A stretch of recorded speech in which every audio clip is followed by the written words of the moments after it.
हमारे साथ श्री रघुनाथ तो किस बात की चिंता। हमारे साथ श्री रघुनाथ तो किस बात की चिंता।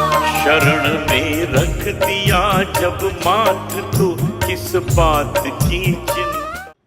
हरे कृष्णा। सभी को सादर प्रणाम। ओम अज्ञानातिमिरन्दस्य ज्ञानाञ्जनशलाकया चक्षुरुन्मीलितं येन तस्मै श्री गुरुवे नमः। ओम नमो विष्णुपादाय कृष्णपृष्ठाय भूतले श्रीमते भक्ति वेदांत स्वामिने ते नामने। नमस्ते सरस्वते देवी गौरवाणी प्रचारिणे निर्विशेष शून्यवादी पाश्चात्य देशतारिणे।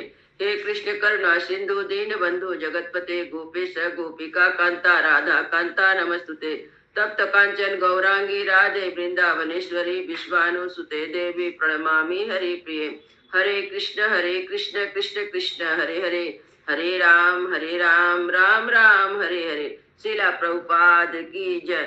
रामं लक्ष्मण पूर्वजं रघुवरं सीतापति सुंदरम काकुत्स्थं करुणामयं गुणनिधिं विप्रप्रियं धार्मिकं राजेन्द्रं सत्यसंधं दशरथतनयं श्यामलं शान्तमूर्ति वन्दे लोकाभिरामं रघुकुलतिलकं राघवं रावणारिं।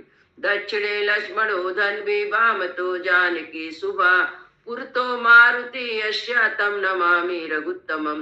रामाय रामचंद्राय रामभद्राय वेदसे रघुनाथाय नाथाय सीताय पतये नमः।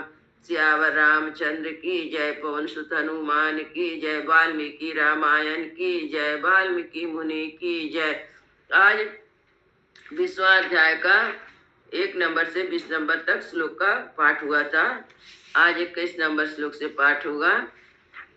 प्रसंग था कि राम जी दशरथ महाराज के भवन से और जहाँ माता कैकेयी भी है वहां से निकलकर वे बाहर आए। वहां पर जब बाहर निकले तो अंतपुर में जो और सब राजा की रानी थी दशरथ की, वे सब जोर जोर से रोने लगी और बोलने लगी कि जो हम लोग के सहारे रक्षक थे वे श्री राम आज वन को चले जाएंगे। ऐसा वो बोल रही थी और रो रही थी। बड़े खेद की बात है कि हमारे महाराज की बुद्धि मारी गई और तभी तो ये समस्त प्राणियों के जीवन आधार श्री राम का परित्याग कर रहे हैं। जैसे बछड़ों से बिछड़ी हुई गाय गौओं की तरह उच्च स्वर से क्रंदन में सब जो रानी थी सब करने लगी। पुत्र शोक संतप लज्जा के मारे राजा बिछौने में ही अपने मुख को छिपा लिए। और उस समय फिर राम जी इधर कौशल्या राम जी की माता पुत्र की मंगल कामना से रात भर जागकर वे भगवान विष्णु की पूजा कर रही थी। उसी समय श्री राम ने माता के शुभ अंतपुरी में प्रवेश करके वहां माता को देखा, अपनी माता जी को देखा जो अग्नि में हवन करा रही थी। रघुनंदन ने वहां देखा कि वहां शुभ कार्य के लिए बहुत से घी सामग्री, दही, अक्षत, धान का अलावा सफेद माला, खीर, खिचड़ी, समिधा भरे हुए कलश सब वहां उन्हें दिखाई दिए। वे माता का आनंद बढ़ाने वाले प्रिय पुत्र को बहुत देर के बाद सामने उपस्थित देखकर कौशल्या देवी बड़े हर्ष से भरकर उनकी ओर चली, मानो कोई गाय अपने बछड़े को देखकर बड़े हर्ष से उनके पास आई है। आगे का कथा। सा मातरमुक्रमान्तम् उपसंगृह्य राघवा परिषु वक्तस्य बहुव्याघ्रातस्य मूर्धनि। श्री रघुनाथ जी के निकट आई माता के चरणों में प्रणाम किया और माता कौशल्या ने उन्हें दोनों भुजाओं से कसकर छाती से लगा लिया तथा बड़े प्यार से उनका मस्तक सूंघा। तम वाचा दुराधर्षं राघवं सुतम आत्मना कौशल्या पुत्र वत्सल्यादिदं प्रिय हितम वचा। उस समय कौशल्या देवी ने अपने पुत्र श्री रामचंद्र जी से पुत्र स्नेहवश प्रिय अंगित कर बात कही। वृद्धानां धर्मशीलानां राजर्षीणां महात्मनां प्रयुन्यायदस्कीर्तिं च धर्मं च उचितं कुलम। बेटा तुम धर्मशील वृद्ध एवं महात्मा राजसियों के समान आयु कीर्ति और कुलोचित धर्म प्राप्त करो। सत्य प्रतिज्ञं पितरं राजानं पश्य राघवा अद्योत्तां धर्मात्मा यौवराजे अभिषिच्यते। रघुनंदन अब तुम जाकर अपने सत्य प्रतीक पिता दशरथ का दर्शन करो। वे धर्मात्मा नरेश आज ही तुम्हें राज के पद पर अभिषेक करेंगे। दत्तम आसनम आलभ्य भोजनेन निमंत्रिता मातरम राघवा किंचित प्रसायांजलिम आब्रवीत। यह कहकर माता ने उन्हें बैठने के लिए आसन दिया, भोजन करने को कहा। भोजन के लिए निमंत्रित होकर श्री राम ने उस आसन का स्पर्श मात्र कर लिया। फिर वे अंजलि फैलाकर माता से कुछ कहने के लिए उद्यत हुए। सा स्वभाव विनितश्च गौरवाच तथा नता प्रतिस्तो दंड कारण्य मां प्रष्टुमुपचक्रमे। वे स्वभाव से विनयशील थे तथा माता के गौरव से भी उनके सामने नतमस्तक हो गए थे। उन्हें दंड कारण के प्रस्ताव करना था, तब वे उसके लिए आज्ञा लेने का उपक्रम करने लगे। देवी नूनम न जानी से महत भयम उपस्थितम इदम तब चा दुखायाद वैदेहा लक्ष्मणस्य च। उन्होंने कहा, देवी निश्चय तुम्हें मालूम नहीं है, तुम्हारे ऊपर महान भय उपस्थित हो गया है। इस समय मैं जो बात करने जा रहा हूँ उसे सुनकर तुमको, सीता को और लक्ष्मण को भी दुख होगा, तथापि कहूंगा। गमिष्ये दंड कारण्यम किम नेनासनेन में भीष्टारासन योग्यो ही कालोयम उपस्थितम। अब तो मैं दंड कारण में जाऊंगा, अतः ऐसे बहुमूल आसन की मुझे क्या आवश्यकता है। अब मेरे लिए कुश की चटाई पर बैठने का समय आया है। चतुर्दशाहि वर्षाणि वस्यामि विजने वने कंदमूल फले जीवन हित्वा मुनिवादम मिसा। मैं राजभोग वस्तु का त्याग करके मुनि की भांति कंद मूल और फलों से जीवन निर्वाह करता हुआ 14 वर्ष तक निंजर वन में वास करूंगा।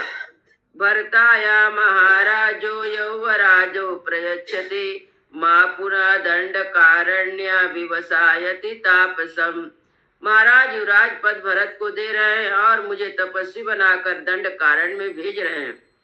सा षष्ठ चाष्टो च वर्षाणि वस्यामि विजने वने आसेवमानो वन्यानि फलमूलश्च वर्तयन। अतः 14 वर्ष तक निर्जन वन में रहूंगा और जंगल में सुलभ होने वाले बलकल आदि को धारण करके फल मूल के आहार से जीवन निर्वाह करूंगा। साकृते वेशालष्टायष्टि परशुना बने पपात सहसा देवी देवतेव दिशच्युता। यह प्रिय बात सुनकर वन में फर से काटी हुई साल वृक्ष की शाखा के समान कौशल्या देवी सहसा पृथ्वी पर गिर पड़ी, मानो स्वर्ग से कोई देव अग्ना भूतल पर आ गिरी हो। ताम दुखे तो चिता दृष्ट्वा पतिताम कदलीमिवा रामस्तुत्था मासाया कातरम गत चेतसम। जिन्होंने जीवन में कभी दुख नहीं देखा था, जो